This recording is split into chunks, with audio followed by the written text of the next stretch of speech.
लखनऊ के एक भक्त ने अपने संस्मरण में लिखा है कि उन्हें श्री नीम करोली बाबा जी के दर्शन सबसे पहले अपनी एक सहेली श्रीमती ज्ञानू कोहली मल्होत्रा के निवास स्थान पर अचानक बिना किसी प्रयास के हो गए।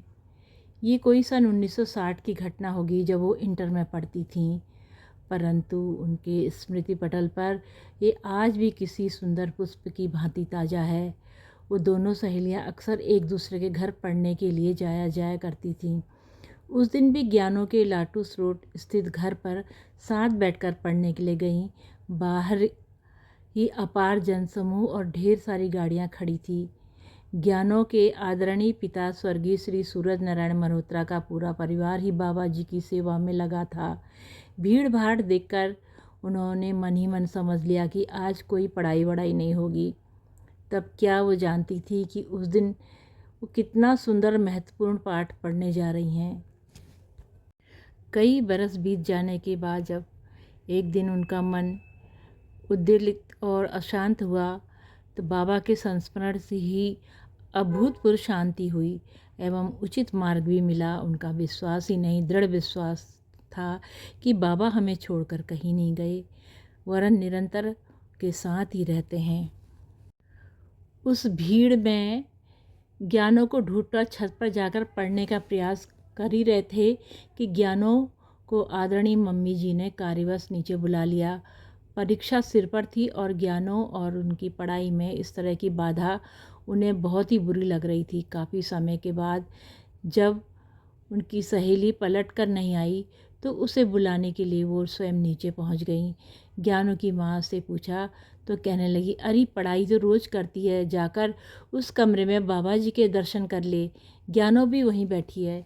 ज्ञानों को बुलाने हेतु उस कमरे के द्वार पर में वो जा खड़ी हुई और उस अपार भीड़ में उनकी दृष्टि ज्ञानों को खोजने लगी। उन्होंने देखा कि अच्छे भले लोग ज़मीन पर एकदम चुपचाप शांति भाव से बैठे हैं। किसी प्रकार का न कोई प्रवचन न कोई भजन कीर्तन उस वक्त हो रहा था। उनका लड़ मन उस उम्र के बड़े संत के सत्संग का न कोई महत्व समझता था और न ही समझने की कोई बुद्धि ही थी। वो तो बाबा को पहचानती तक नहीं थी, परंतु जब उन्होंने देखा कि एक तख़्त पर एक श्वेत वस्त्रधारी, वो भी अस्त व्यस्त स्थूल काय वयोवृद्ध व्यक्ति अधलेटे से पड़े हैं, उनके तेजस्वी चेहरे पर हल्की हल्की दाढ़ी और उनकी दृष्टि न जाने कहाँ शून्य में खोई हुई थी। वो कुछ बोल भी नहीं पा रहे थे। कुछ व्यक्ति आंखें मूंदे समाधि की अवस्था में उनके निकट ही बैठे थे, कुछ एक उनके चरण रज लेने की लालसा में आगे बढ़ रहे थे। वो किंग कर्तव्य विमूढ़ खड़ी ये सारा दृश्य देख रही थी कि उन्हें सुनाई दिया, शैलबाला इधर आ। वो नहीं समझ सकी कि वो उन्हें ही बुला रहे हैं। एक तो उनका नाम केवल शैला है, ऊपर से बाबा को किसी ने बताया भी नहीं, फिर वो किसे बुला रहे हैं। एक बार उन्होंने पुनः आवाज़ दी और न जाने कैसे वो स्वयं भीड़ में राह बनाती हुई बाबा के निकट जा पहुंची। ज्ञानों के पिता ने उन्हें झकझोरते हुए बाबा के चरण छूकर आशीर्वाद लेने को कहा।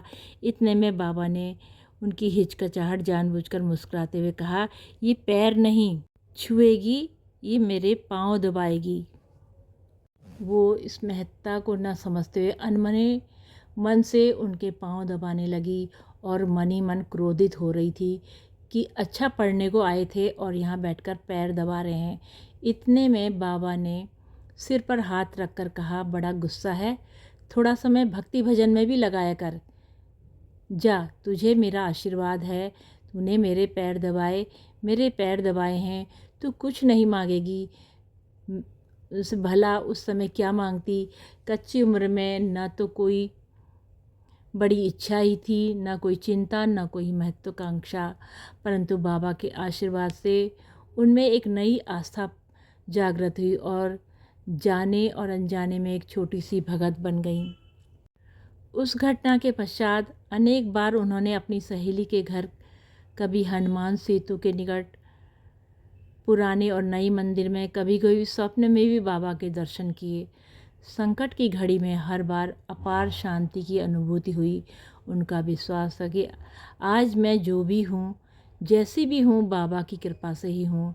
इतने बरस बीतने के पश्चात मन में जब उद्वेलित और अशांत हुआ, बाबा के स्मरण से ही अभूतपूर्व शांति हुई एवं उचित मार्ग भी मिला। उनका विश्वास ही नहीं, दृढ़ विश्वास है कि बाबा हमें छोड़कर कहीं नहीं गए, वरन निरंतर हमारे साथ ही रहते हैं। वो सदैव सांसारिक विपदा में रक्षा करते हैं और उचित मार्गदर्शन करते हैं। जय हो नीम करोरी बाबा की सदा जय हो, माँ सिद्धि की सदा जय हो। बाबा सदा अपने भक्तों का कल्याण करना प्रभु, कल्याण करना प्रभु। जय हो बाबा, जय हो, सदा ही जय हो।